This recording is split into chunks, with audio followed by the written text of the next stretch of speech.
السلام عليكم ورحمة الله تعالى وبركاته. اليوم ان شاء الله غادي نقدم لكم لا طارت بالسيترون. ما تشدش معنا الوقت بزاف، المكونات ديالها بساط. ندوزو ان شاء الله المكونات والتحضير. غادي نحتاج الكاس عامر ديال الكاوكاو محمر او مطحون، غنحتاجو نص كاس ديال الحامض معصر، عندي ياغوت طبيعي، عندي واحد الحك ديال نيتلي، عندي 100 غرام ديال الزبده، غنحتاج باكيه ديال البسكوي. دابا ان شاء الله غادي نشد هذا البسكوي ديالي، غادي نطحنو.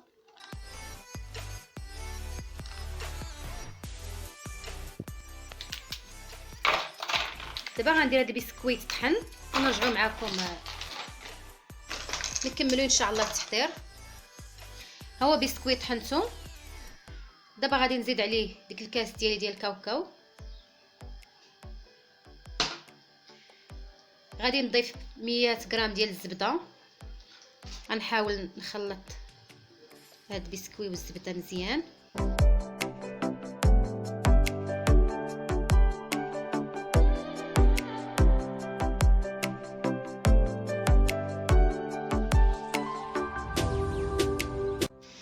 اللي ما كيبغيش يستعمل الزبده لا الزيت، يمكن له يستعمل دانيت ديال الكراميل او ديال الشوكولا، حتى هو راه كيجي بها زوين.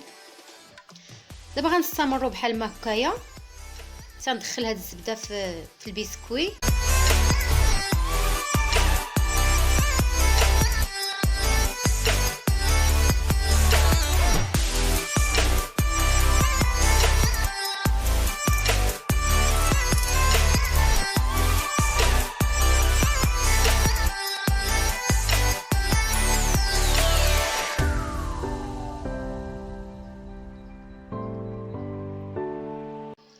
دابا غندوزو من بعد ما خلطت هاد الخليط ديالي بالزبده، غادي ندوز نديرو في لومو اللي غندخلو الفران. دابا غندير الخليط ديالي في هذا لومول. اللي ما عندهاش هذا اللي تيتحل من الجناب ممكن دير العادي. بسم الله، غنحاول نقادها في اللومول كامله تجيني مقاده.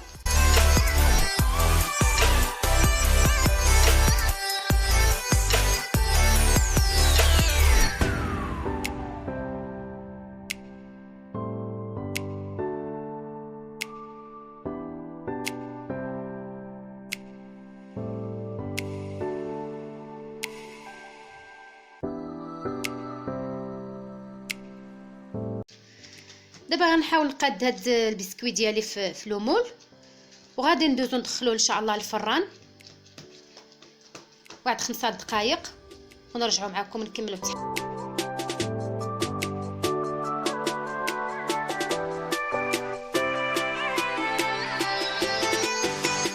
من بعد ما قاديتها بالمعلقه ولا بيديكم، دابا غادي ندخلوها للفران ديك نحسبوا لها 5 دقائق ونرجعوا ان شاء الله باش نكملوا الخليط. دابا غادي نصوب الكريمه اللي غادي ندير فوق البسكوي. بسم الله، غادي ندير الحك ديال نسلي،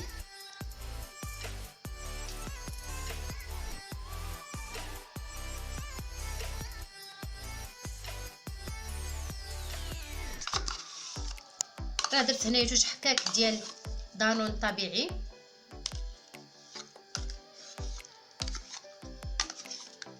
راه غيبان لكم هذا الشيء جاري ولكن ما تخلعوش ان شاء الله. ملي غادي تضيفوا عليه الحامض غادي يختار لكم. بسم الله، ضروري تستعملوا 2 الحكاك ديال دانون باش يلا تجيكم الكريمه مع نسلي هو هذا.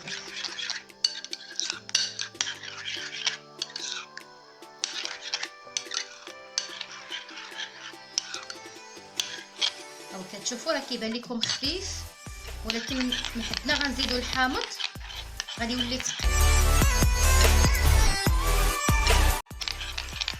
نص كاس ديال الحامض معصفر.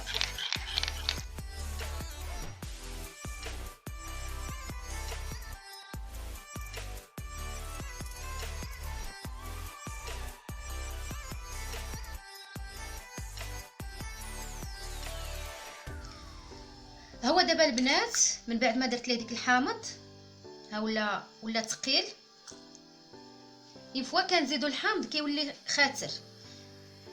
غنخلطو شويه، غادي نديرو في الثلاجه واحد ربع ساعه بما توجد ليا البسكوي ديالي، ونرجعو نكملو معكم التزيين ان شاء الله. ها هو البسكوي من بعد ما خرجته من الفران وتكون العافيه مهيله. ها الكريم ديالي من بعد ما خليتها في الثلاجه ربع ساعه. دابا غندوزو نكبو فوق هاد البسكوي. بسم الله.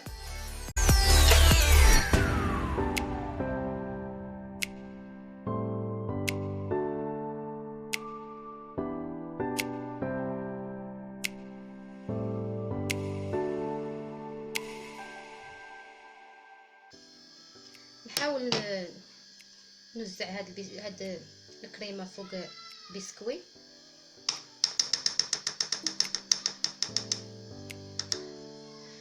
الا بغيتو ديروا شويه ديال القشور د الحامض يمكن لكم، ما بغيتوش غتزينوها باش ما بغيتو. انا بغيت ندير شويه ديال القشور د الحامض والكراميل.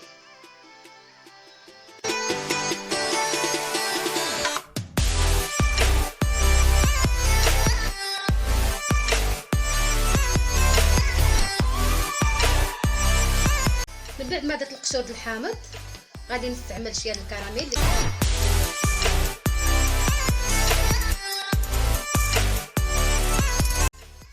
اللي بغى يعرف هاد المقادير ديال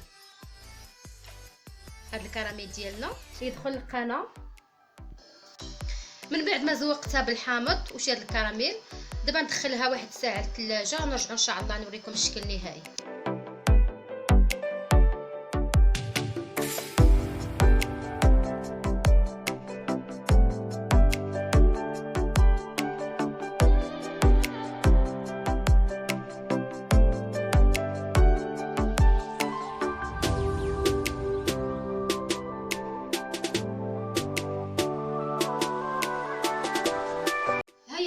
من بعد ما خرجتها من الثلاجه خليتها بردات، قدمتها لكم مع شويه ديال القشور ديال الحامض وشويه ديال البافون وصوبت العصير ديال الحامض. يمكن لكم دوزوها بالمناضه ولا باش ما بغيتو. كنتمنى تجربوها وتعجبكم. السلام عليكم ورحمه الله تعالى وبركاته.